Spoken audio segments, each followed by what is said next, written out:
ඉස්සර කඩු ගන්නව කන්දන ගෙඩවට මොකද්ද දැනෙන්නේ? කන් අගුළු වැටෙනවා. රැහැයන්ගේ සද්ද එනවා. ඒක තමයි අපි නේද කොළඹ පාරේ කඩු ගන්නව අර මහනුවර යනකොට. වැල්ලවාය හරහා ඇල්ලහරා බණ්ඩාර වලට යනකොට. මොකද්ද උනේ? කන් අගුළු වැටෙනවා. දියසීරාවේ සද්ද, රැහැයන්ගේ සද්ද අපිට අද ඒක තියෙනවද? අද කඩු ගන්නයි මිනිස්සුන්ට බොන්න වතුර නැහැ. අද ඇල්ලේ මිනිස්සුන්ට බොන්න වතුර නැහැ. මේ සංවර්ධන ඉතාමත් වැරදි උපාය මාර්ග හේතු කොටගෙන.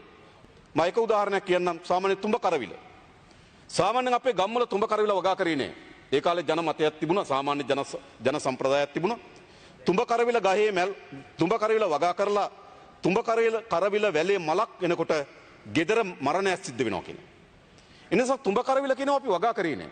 තුඹ කරවිල වගා වුණේ යල් කන්නට හේන කොටලා ගිනි තිබ්බට පස්සේ ඒකෙන්නේ නවදැලි හේනේ තමයි තුඹ කරවිල පැලුණේ. අපි හේනෙන් කැලෙන් තමයි තුඹ කරවිල කඩාගෙන ආවේ.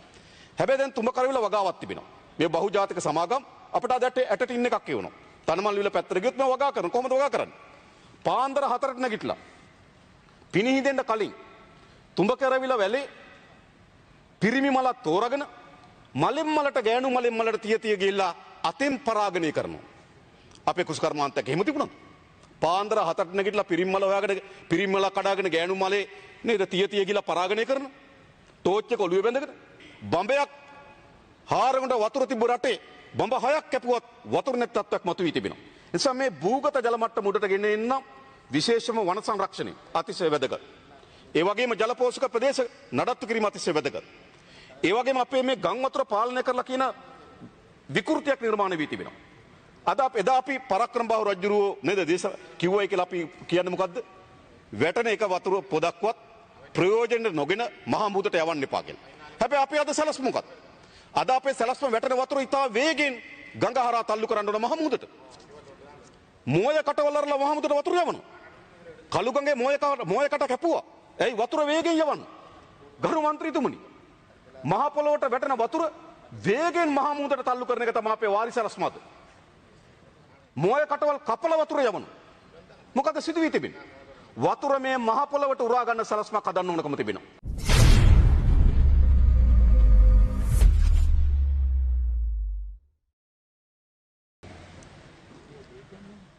දීර්ඝතම කාලයක් මුළුල්ලේ අපේ රටේ ආර්ථිකය පිළිබඳවත් අපේ රටේ ජන ජීවිතයේ සම්බන්ධතාවය පවත්වන කුසකර්මාන්තය පිළිබඳව වර්තමානයේ ගත්තොත් අපේ මුළු ඉඩම් ප්‍රමාණයෙන් 11%ක්, අපේ ශ්‍රම බලකායෙන් 25%ක්, දල ජාතික නිෂ්පාදිතයෙන් 7%ක්, අපේ කාර්මික නිෂ්පාදන වලින් 35%ක් සපයනු ලබන්නේ කුසකර්ම ශේෂ්ත්‍රය. ඒ නිසා මම හිතනවා අද වැදගත්ම අමාත්‍යාංශය තමයි අපි විවාදයට ලක් කරන්නේ. නමුත් අපි දන්නවා අමාත්‍යාංශ බෙදීමේදී ගරු මහින්දානන්ද කුසකර්ම අමාත්‍යතුමා ලෙස අපි හඳුන්වුවත් අගෝස්තු මාසයේ 9 වෙනිදා නිකුත් කරන ලද ගැසට් නිවේදනයේ ඔබතුමාට ආයතන 4ක් ගැබ් වී තිබෙනවා. කුසකර්ම දෙපාර්තමේන්තු, කුසරක්ෂණ මණ්ඩලය, ඇල්කඩෝ ප්ලාන්ටේෂන්, ඒ වගේම අපනයන කුසකර්ම දෙපාර්තමේන්තු. නමුත් සැප්තැම්බර් මාසයේ 25 වෙනිදා නැවස ගැසට් නිවේදනයක් නිකුත් කොට තිබෙන ජනාධිපතිතුමා විසින් එම ගැසට් නිවේදනයේ ඔබතුමාට සඳහන් වී තිබෙන ආයතන දෙකයි. කුසකර්ම දෙපාර්තමේන්තුවත් කුසරක්ෂණ මණ්ඩලයත් කියන ආයතන දෙක විතරයි. ඒතර මම දකින පළමු කුසකර්ම අමාත්‍යවරයා තමයි ගෝවිජන සංවර්ධන දෙපාර්තමේන්තුව අයිති නැති කුසකර්ම අමාත්‍යවරයා. අපනයන කුසකර්ම දෙපාර්තමේන්තුව අයිති නැති කුසකර්ම අමාත්‍යවරයා. කුසකර්ම ප්‍රතිපත්ති සභාව අයිති නැති කාප් එක. කුසකර්ම ප්‍රතිපත්ති සභාව අයිති නැති කුසකර්ම අමාත්‍යවරයා. ඒ නිසා ඔබතුමාට කුසකර්ම ඇමති කියලා අමතන්නේ කොහොමද කියන ප්‍රශ්නකුත් මා තුළ තිබෙනවා. මොකද කුසකර්ම අමාත්‍යාංශය වැදගත් ආයතන තිබෙන්නේ වෙනත් අමාත්‍යාංශය ඇතුලේ. ඔබතුමා ඉතින් සහෝදරත්වයෙන් ඒවට කටයුතු කරනවා ඇති කියන බලාපොරොත්තුවක් මා තුළ තිබුණා. ඔබතුමා ලබා දෙන පිළිතුරත් ඒක බව මා දන්න නිසා. ඉතින් මා පෙන්눔 කරන්න හදන්නේ අපේ කුසකර්මාන්තයේ ප්‍රධාන ගැටලු දෙකකට අපි මුහුණ දී තිබෙනවා ප්‍රධාන වශයෙන්. එක, කුසකර්මාන්තයේ අපේ රටේ ආර්ථිකයට දක්වන ලද පංගුව ප්‍රමාණවත්. ශ්‍රම බලකායෙන් 25%ක්, භූමියෙන් 11%ක්, නමුත් දල ජාතික නිෂ්පාදිතයෙන් 7%ක්. ඒ කියන්නේ මුළු නිෂ්පාදනයේට ඒ නියලන ශේෂ්ත්‍ර හා සංසන්දනය කරලා බලනකොට පංගුව ප්‍රමාණවත් නැහැ. පළවෙනි අපි එක විසඳගන්නේ කොහොමද? දෙක, මාන්තයේ යෙදෙන ගොවි ජනතාවගේ ජීවන තත්ත්වය කුමක්ද? මුලාසනීන මන්ත්‍රීතුමා දන්නවා දිස්ත්‍රික්කයේ ගොවි ජනතාවගේ ජීවන තත්ත්වය කුමක්ද? විශාල ණයගැතිභාවයකට හෙලා තිබෙනවා. පොහොර කඩේට ණයයි, තෙල් කඩේට ණයයි, වී මිලදී ගන්න ස්ථානයට ණයයි, උකස් බඩු කඩේට බඩු උකස් විශේෂ මුද්‍ර මූල්‍ය කරන විශාල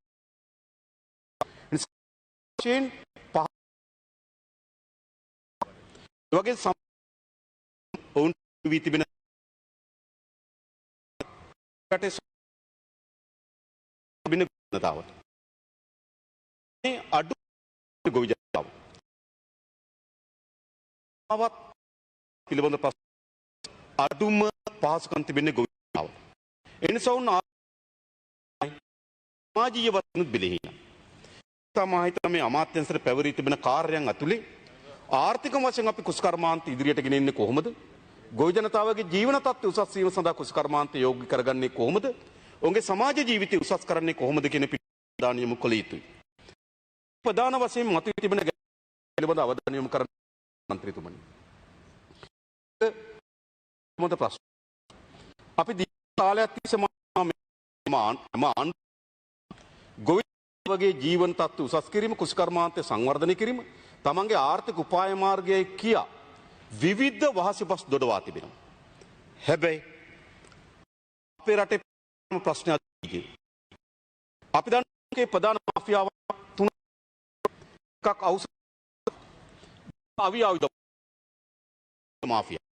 මොකද ලෝපානයක් බීජ ජනපදන්තෝ වැනි භූජාතික පුරා බීජ වෙළඳපොළ ආක්‍රමණ රටේ ඉතාම ජෛව යුතු බීජ පරම්පරාවක් තිබුණා.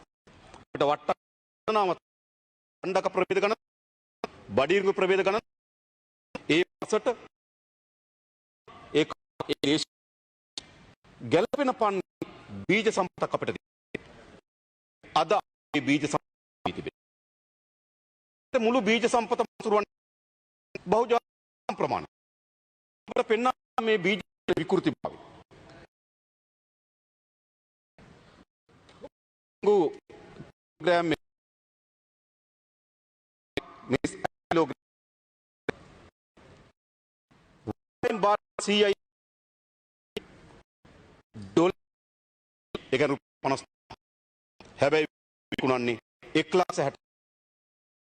ඒ වගේම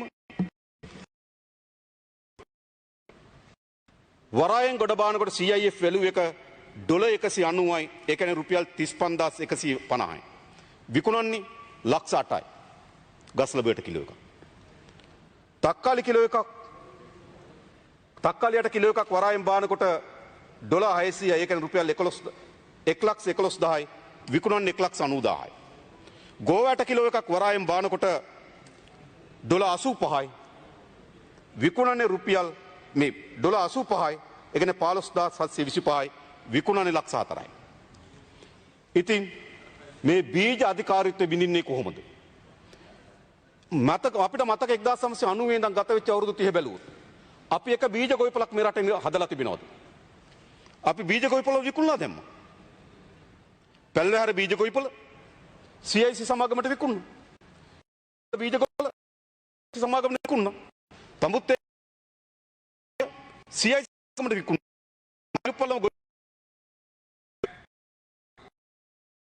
අපි විසඳලා දෙනවා. හරි. පොළම ගොවිපල ඉපිල් වලින් පිරිච්ච බපක් 2018 වසරේ මාදාට කියලා මායිලු පොළම ගොවිපල ආවික බංග්ලාදේශ සමාගමත් එක්ක ගිවිසුමක් තිබුණා. ඉනිසා මේ බීජ වී තිබෙන තාමත් බීජ තිබුණා. ජනතාව අපි බණ්ඩකට ගත්ත කොහොමද? බණ්ඩක ඇරලා එහෙම වේෙන්ද ඇරලා ටික අරගෙන ඔට්ටනියට ගහලා අද්දාලා මැලේරියා මහත්තයා එනකොට පොඩි මැලතියන් ටිකකුත් ගහලා ලිප උඩ ඉල්ලලා අපේ ඊළඟ කන්නේ බණ්ඩක් ඇට. අපේ බඩෙනකොට තිබුණේ කොහොමද? මට මතක ඇති සිරිපාල ගම්ලත් අපේ ඇමතුමාට. අපේ බඩිරිංගුවට කොහොමද අපි නිෂ්පාදනය කරගත්තේ? අපේ හේනේ තිබුණු ලොකුම බඩිරිංගුවට බඩිරිංගු කරල් ටික කාඩාගෙන ඇවිල්ලා ඒක වේලෙන් දැරලා ඒක එකට ගැට ගහලා ලිපෝඩින් එල්ලලා ඊළඟ කන්න අපි බඩිරිංගු නිෂ්පාදනය බවට පත් කරගත්තා. හැබැයි අද මොකද සිදු වී තිබෙන්නේ? අද හේකෙම් සමාගමේ එහෙම නැත්නම් ලංකෙම් සමාගමේ එහෙම නැත්නම් එක එක බීජ සමාගම් ගණනාවක් තිබෙනවා. ඒ සමාගම් වල අධිකාරීත්වයට අපේ රටේ බීජ නිෂ්පාදනය යටපත් වී තිබෙනවා. උදාහරණයක් හැටියට ගත්තොත් මම එක උදාහරණයක් කියන්නම්. සාමාන්‍ය තුඹ කරවිල. සාමාන්‍යයෙන් අපේ ගම්වල තුඹ කරවිල වගා කරේ නෑ. ඒ කාලේ ජන මතයක් තිබුණා. සාමාන්‍ය ජන සම්ප්‍රදායක් තිබුණා. තුඹ කරවිල ගහේ මල් තුඹ කරවිල වගා කරලා තුඹ කරවිල වැලේ මලක් එනකොට gedara මරණයක් සිද්ධ වෙනවා කියලා. එනිසා තුඹ කරවිල කියනවා අපි වගා කරේ නෑ. තුඹ කරවිල වගා වුණේ යල් කන්නට හේන කොටලා ගිනි තිබ්බට පස්සේ ඒකෙන්නේ නවදැලි හේනේ තමයි තුඹ කරවිල පැලුණේ. අපි හේනෙන් කැලෙන් තමයි තුඹ කරවිල කඩාගෙන ආවේ. හැබැයි දැන් තුඹ කරවිල වගාවක් තිබෙනවා. මේ බහුජාතික සමාගම් අපිට අදට ඇට ටින් එකක් කියවනවා. තනමල් විල පැත්තට ගියොත් මම වගා කරනවා. කොහොමද වගා කරන්නේ? පාන්දර 4ට නැගිටලා පිනිහිදෙන්න කලින් තුඹ කරවිල වැලේ පිරිමි මලක් තෝරාගෙන මලෙන් මලට ගෑනු මලෙන් මලට තිය ගිහිල්ලා අතෙන් පරාගණය කරනවා. අපේ කුසකර්මාන්තයක් එහෙම තිබුණා. පාන්දර 4ට නැගිටලා පිරිමි මල හොයාගෙන පිරිමි මල කඩාගෙන ගෑනු මලේ නේද තිය ගිහිල්ලා පරාගණය කරනවා.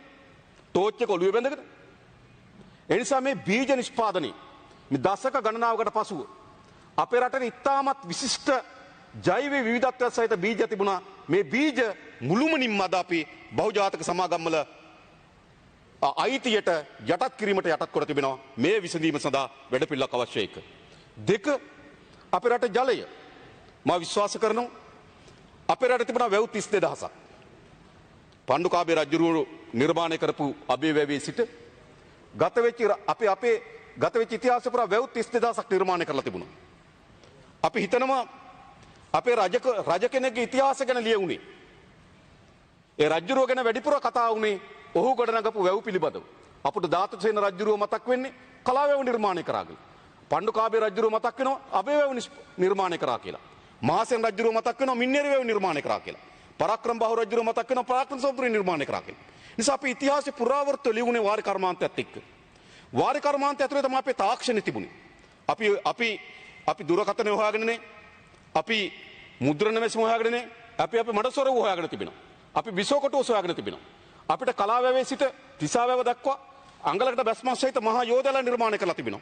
අපේ තාක්ෂණය බුලතා විසින් නිර්මාණය කරපු සොරබර වැවි අදත් එහි සොරවුව ඉතාමත් විශිෂ්ට නිර්මාණයක්. ඒ නිර්මාණ ඔක්කොම ගැබ්බී තිබෙන මොකද අපේ වාරි කර්මාන්තය ඇතුලේ. හැබැයි අද මොකද සිදු වී තිබෙන්නේ?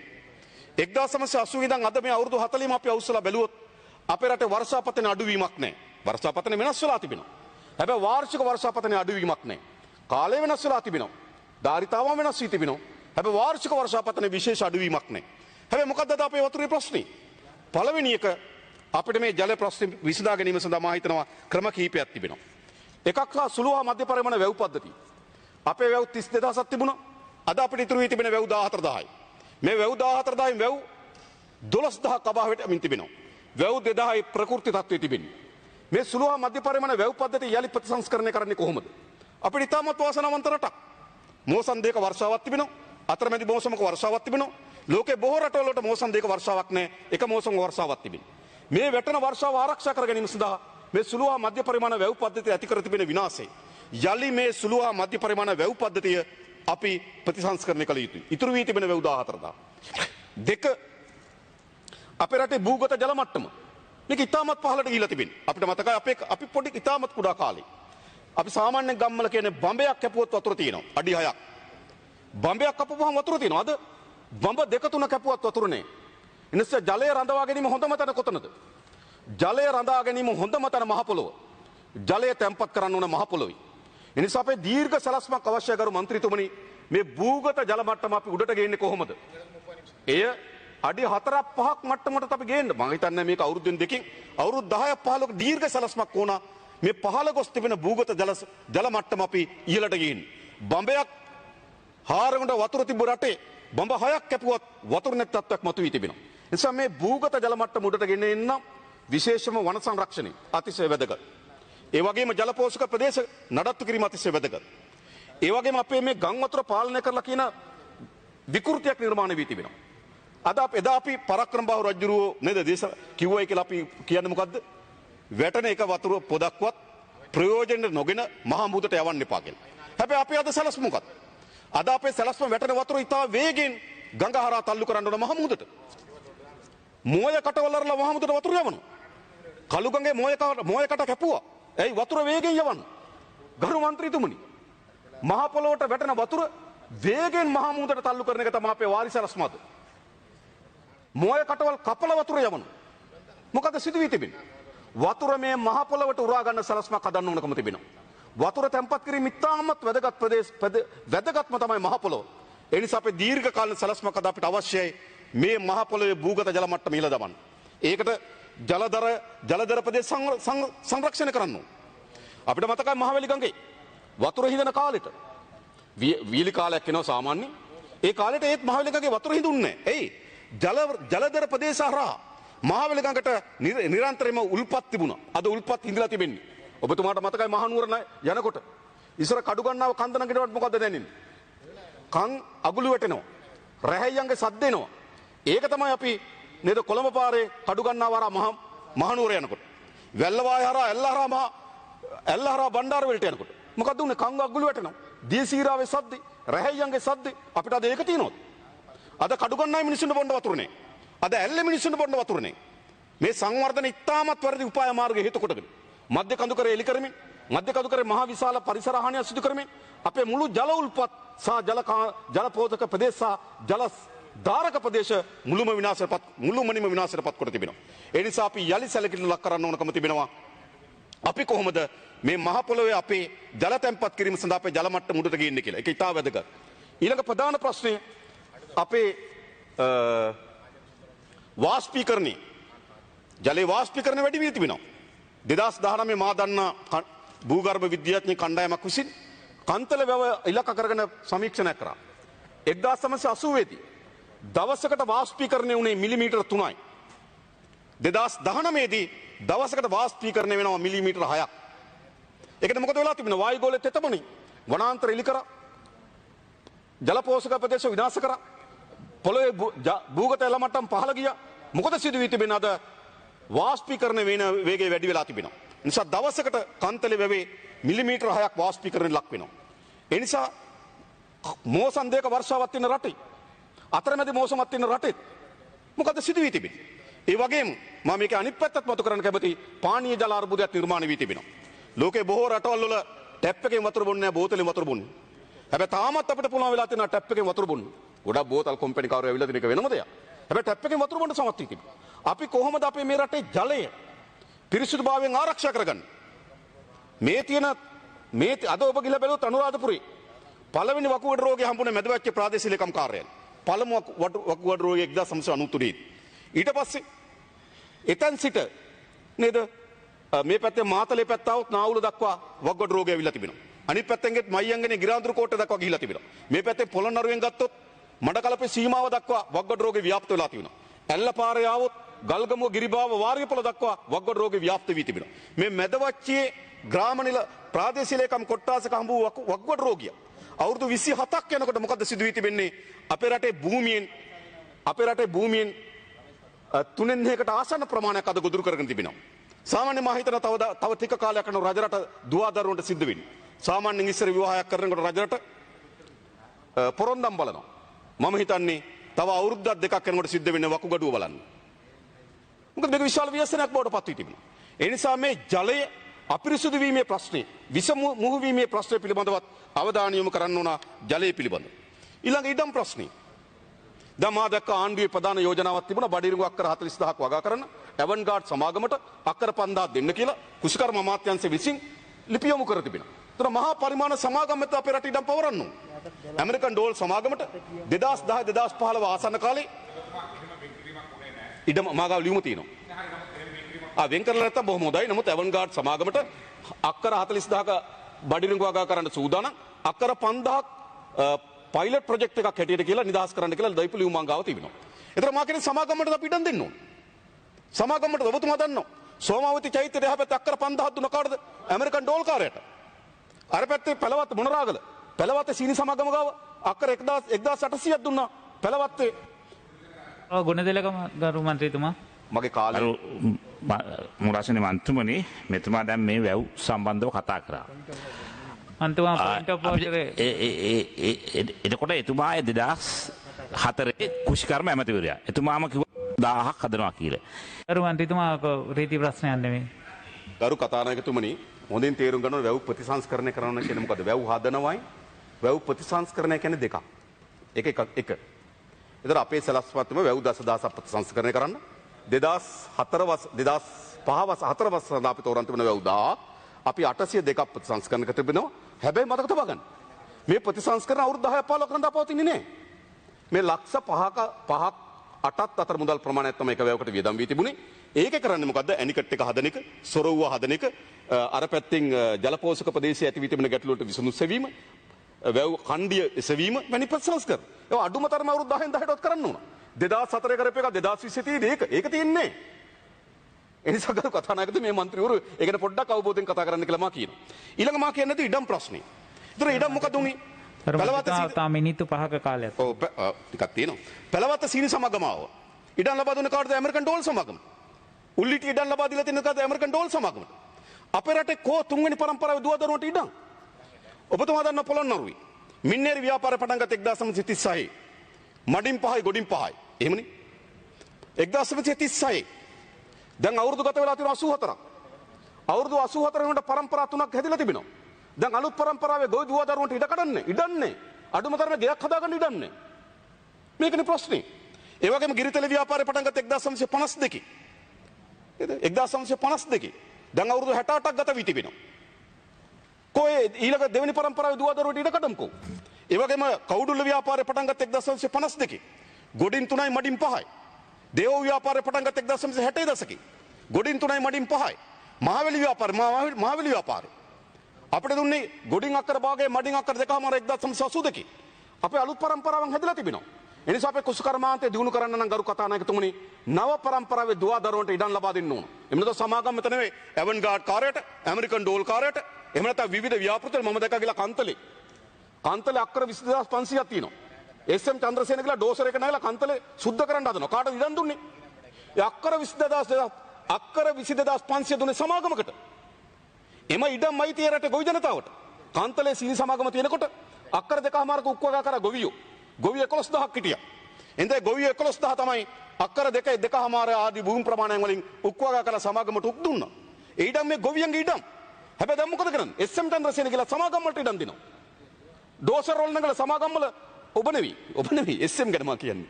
නේද? ඔව්.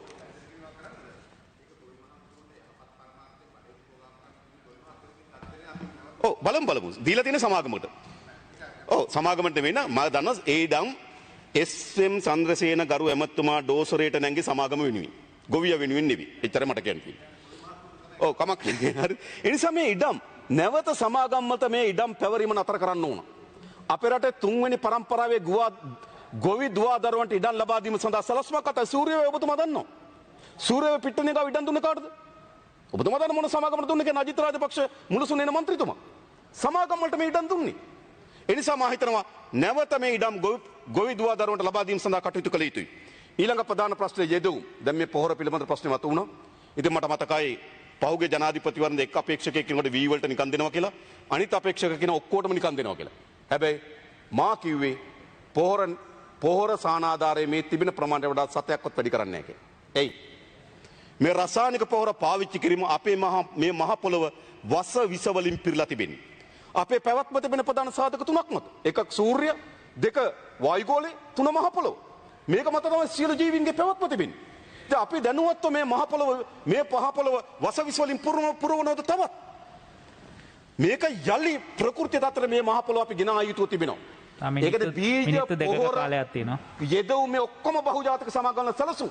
ඒ සැලසුම් වල ගොදුරු බවට පත් වෙලා අපේ මහ පොළව වස විස වලින් පිරලා තිබෙනවා. ඊළඟ ගරු කතානායකතුමනි ගබඩා කරන්නේ ප්‍රවාහනය අවසන් කරන්න එමතුමා මං 100% ඔබතුමත් එක්ක එකඟයි. අපි ලබන කන්නේ ඉඳලා අපේ ගෝජන සේවා මධ්‍යස්ථාන 517ට සොයිල් ටෙස්ට් කිට් 517ක් දෙනවා. අපි පස පරීක්ෂා කරලා අවශ්‍ය පරිදි පමණයි ඊළඟ කන්නේ ඉඳලා අපි පොහොර මා යෝජනා කරන්නේ ගරු මන්ත්‍රීතුමනි ජංගම පස පරීක්ෂා කිරීමේ යාන්ත්‍රණයක් හදන්න. එතකොට මදි ප්‍රමාණවත් නැහැ. හරියට ජංගම පස පරීක්ෂණය කිරීමේ යාන්ත්‍රණයක් හදන්න, ගොවි ජනතාවට පස පරීක්ෂා කරලා දෙන්න. ඒ පස්සට අවශ්‍ය ඊළඟ සංයුතිය ලබා දීම තමයි අපි රසායනික හෝ කාබනික පෝරාර ලබා දී යුතු වන්නේ. හොඳයි. බලමු දැන් ගොඩක් නේ. ඊට පස්සේ ඔබතුමාට මම කියන්නේ ඊළඟ ප්‍රශ්නේ. මධ්‍ය කඳුකරේ. මධ්‍ය කඳුකරේ අද මුහුණ දී තියෙන ප්‍රධාන ප්‍රශ්න තමයි පසේ සෝදාපාලු. සාමාන්‍ය මාදක් එක මායක් ගැන අධ්‍යයනය කරලා නැහැ. ඒක භූ විද්‍යා ගර්භ විද්‍යාඥයෙක්. ඔහු ප්‍රකාශ කරා මේ මහ පොළොවේ අඟලක් වැවෙන්න අවුරුදු 300කට වඩා වැඩි කාලයක් යනවා කියලා. හැබැයි අපේ මධ්‍ය කඳුකරේට අඟලක් හේදෙන්න එක වැස්ස ප්‍රමාණවත්. ඒ නිසා මේ පස සංරක්ෂණය කිරීම අතිශය වැදගත් අපේ රටේ අනාගතයේ පැවැත්මේදී. ඒ නිසා සූර්යයා, වායුගෝලය, මහ පොළොව තමයි ජීවියාගේ පැවැත්ම. අපි අද මේ මහ පොළොව වස විස වලින් පුරවමින් තිබෙනවා. ඒ නිසා අපේ කුෂ්කර්මාන්තයේ නව දැක්ම දිශාවට යොමු කරන්නේ නැතුව අපිට ඉස්සරහට යන්න බෑ. අවසාන වශයෙන් කරු මන්ත්‍රීතුමනි මම ඉදිරිපත් කරන්නේ අපේ මේ අස්වැන්න පිළිබඳවත් මම හිතන්නේ අපි සැලකිල්ලක් කරන්න ඕන. කාලය අවසන් වෙලා අවසන් වශයෙන් ලෝක ආහාර සංවිධානයේ වාර්තාවක් මම පුටා දක්වන්නේ. ඒකේ කියනවා චීනී හෙක්ටයාරයකට මෙට්‍රික් ටොන් 7ක් ලැබෙනවා. වියට්නාමයේ හෙක්ටයාරයකට මෙට්‍රික් ටොන් 5.8ක් ලැබෙනවා. දකුණු කොරියාවේ හෙක්ටයාරයකට මෙට්‍රික් ටොන් 7ක් ලැබෙනවා. ලංකාවේ හෙක්ටයාරයකට මෙට්‍රික් ටොන් 3.7යි ලැබෙන්නේ. ඒ නිසා අපි ඵලදායීතාවය වැඩි කරන්න ඕන. හැබැයි ඵලදායීතාවය අපි වැඩි කර යුතු වන්නේ රසායනික යෙදුම් තවත් වැඩි කිරීමෙන්ද කියන එක එකඟ නැහැ. වෙනත් ක්‍රමයක් කරා අපි ඵලදායීතාවය වැඩි කරන්න ඕන. ඊළඟ පසුවස්වන වාස්තිය, ගබඩාකරණය, ප්‍රවාහනය, ඇසුරුම් කරන වෙළඳපොළ මේ ආදී සියල්ල එකට සංයුක්ත වැඩපිළිවෙලක් කරා තමයි අපේ රටේ ගොවි ජනතාවගේ ජීවිතයත් ඒ වගේම කුෂ්කර්මාන්තයේ ආර්ථික පැවැත්ම වර්ධනය කළ හැක්කේ ඒ වෙනුවෙන් අමාත්‍යාංශය කටයුතු කරාවි කියන බලාපොරොත්තු යුතුව මා නතර වෙනවා. බොහොම ස්තුතියි ගරු මන්ත්‍රීතුමනි.